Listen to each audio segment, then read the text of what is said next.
Hello and welcome to week two.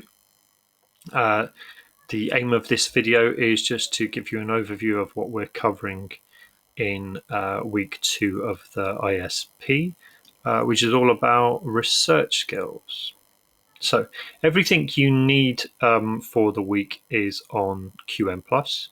If you go to the QM Plus page for IFJ 3020, you'll see there's a section, week two, titled Research Skills. Top of the list, top of the section, you'll see the week two checklist. And if you go into this, it will break down the various tasks that you need to complete this week. Please do check these tasks off as you complete them. I think one of them, the second one, will tick off for you automatically because it's linked to an activity that you do inside QM Plus. But there are 5 things that you need to do this week, and bear in mind that these 5 things may take quite a long time. We're expecting you to spend at least 9 hours on the ISP this week, so hopefully a lot of that will be spent reading. But these are the tasks that you must complete. The most urgent thing for you to do is to make sure that you have an appointment for an online research skills tutorial with either Margot or Andy this week. And then there are a couple of tasks for you to do on QM Plus. One is to work through an interactive presentation, which I'll explain more about in a moment.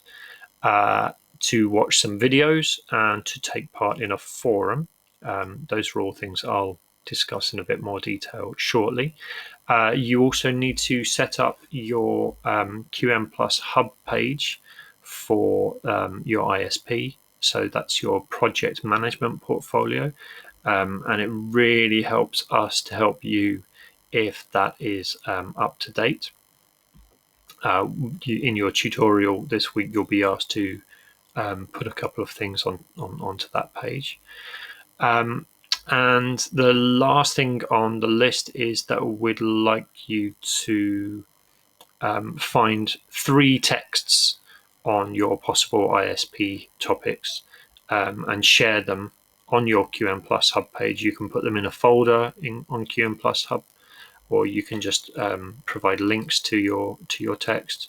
But 3 texts that you think would be suitable for your ISP, because it's actually the process of finding and thinking about those texts and thinking about their suitability, in other words, evaluating your sources, that will be one of the focuses of your research skills tutorial.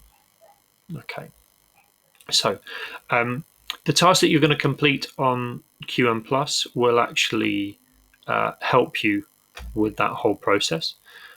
So you'll see also in the week 2 section of your QM Plus page for the ISP, you've got 3 items in a row, working through an interactive presentation, a page on evaluating sources, and a forum that I'm just going to talk you through now.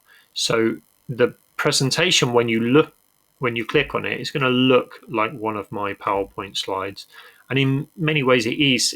It's a PowerPoint presentation that I've made. You don't hear my voice in it, which perhaps you'll be happy about. But the idea is that you work through this at your own pace.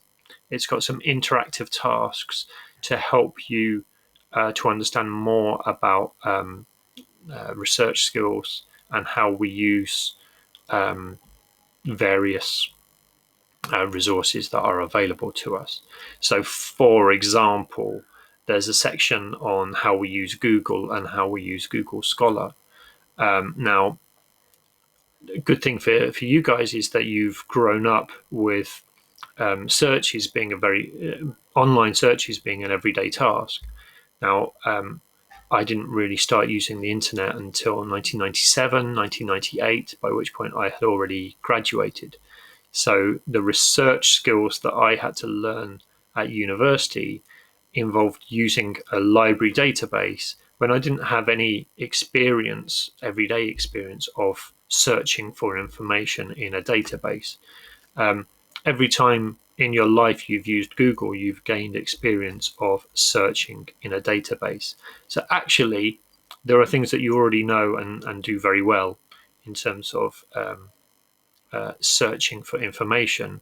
However, there may be things that you've just never realized or never learnt about how we can refine Google searches and how the results that a Google search gives us might be manipulated by uh, the use of what we're going to call operators. Okay, so you'll learn a little bit about that through the interactive presentation. And what you'll see in the presentation is there are a number of embedded videos. They're all quite short, but so there's a video there on how to use Google Scholar. And then on the right side of the screen, you can see a kind of a summarizing task to check your understanding.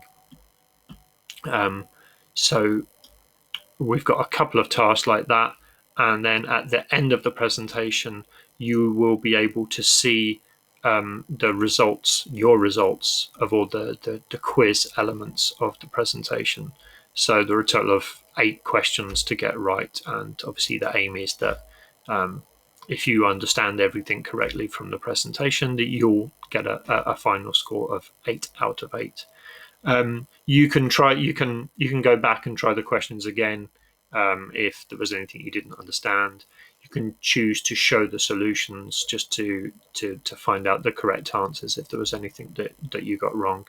And we will be able to see not only whether or not you've completed this task, but also what score you got in the interactive elements. Okay, so please complete that. It will help you with everything else. And it also relates to another thing that we've got on QM Plus this week. There's a page called Evaluating Sources. And on this page, there are 2 short videos with advice and guidance on how to evaluate sources, so how to make decisions about what to read and what to trust, if you like. Neither video is perfect, so I've got 2 videos up there. One comes from Queen Mary and one comes from the University of Stanford. And I'd like you to watch them both and to consider the advice you're being given. Before you watch them, you'll also need to watch this video, which is the first thing you'll find on the page, which just explains what an academic journal is, because I think teachers often talk to students about journal articles without checking first that you know what a journal article is. So it's really important that you understand something about the way that academic writing is published, and part of that process is something called peer review, and this video explains what peer review is. It does it a little bit simplistically, but I don't think you need anything more than that just now. You can always ask questions in QM Plus or in your tutorials if you want to know a bit more about any of these things. So once you've watched those 3 videos, you can go to the forum, and there are just 3 questions for you to answer in the forum. Please make sure you answer at least 2 of those. Again, it's something we can see whether you're engaging with this or not, because obviously you will appear in the forum. I'm really happy that 2 students have already answered the questions in the forum over the weekend. So at least something is working. Okay. A couple of other things to let you know about on QM Plus this week. I've also uploaded some links to resources for your ISP research. I mean, I probably didn't need to give you a link to Google, but all of the things that are mentioned in the online learning activities this week can be accessed via the links here on QM Plus, so you don't have to worry about finding the URL or searching for them. You can you can open them all up from here. I've I've put I've put 3 other resources there as well, which are not mentioned this week, but you may find helpful. Senate House Library is a place that we usually visit in a personal development session, which you can get a library card from. As a Queen Mary student, you're a student of the University of London. Senate House Library is the central library for the University of London. So it's an enormous resource, and you can now access everything online. You need to go in and register. And when you're back in London, if you're continuing at Queen Mary, you can go and get a Senate House card, and you can use the library facilities there whenever you like. I've got other libraries that University of London students can use as a separate link there. That includes the British Library, which has a copy of everything ever published in the UK. And it's a great place to visit when you're back in London and free to travel around.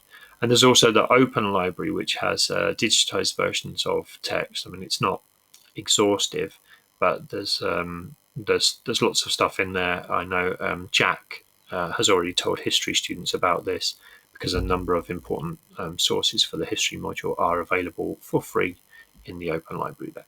Okay, so texts published before 2012 are not always easily available in a digital format. So the Open Library might have manually digitized copies of those books available.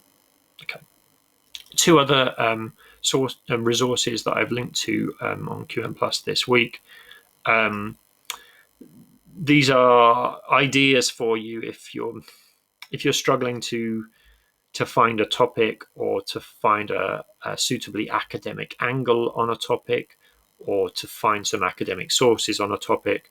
The Conversation is a brilliant website which publishes only writing by university staff, typically mostly in the UK. There's a few Australian and US university staff members write for The Conversation, but it means that the style is quite journalistic, but it's all very topical stuff. So that's a screenshot of the front page of The Conversation today. You can see it's very current, and you can see academic voices on contemporary issues, and that might be a good starting point to get some ideas for your ISP. Likewise, you're going to learn about JSTOR this week. This is a website called JSTOR Daily. Again, it looks a little bit like a news website, but what it is, it's a kind of curated content from JSTOR. So journal articles are selected that are of particular interest. Again, like The Conversation, that might be contemporary topical interest. And there will be an article that you can read that's quite journalistic, but therefore quite easy to read, which kind of which refers to research that's been done that you can and published that you can read about on JSTOR. And at the end of each article, there are also links to the academic journal articles that have been referenced to. So that's quite a nice resource. Again, if you've got a topic area but you need a more academic angle, you want some inspiration to connect your topic to something relevant or that's happening right now, or that has been researched in an academic context, this is a good place to go. Okay. Thank you very much to those of you who joined in a conversation with me in WhatsApp about online class etiquette. I think we decided that wherever possible, try to keep your camera on and show your face in online classes. But if it's a big group, or there are technical issues that are kind of slowing the connection down, then by all means turn your webcam off, but tell your teacher that you're doing this and why you're doing this in the chat forum. And if the teacher can't see your face, try to make yourself visible by writing into the chat box. Okay, that's all from me this Monday. Thank you very much. Have a great week.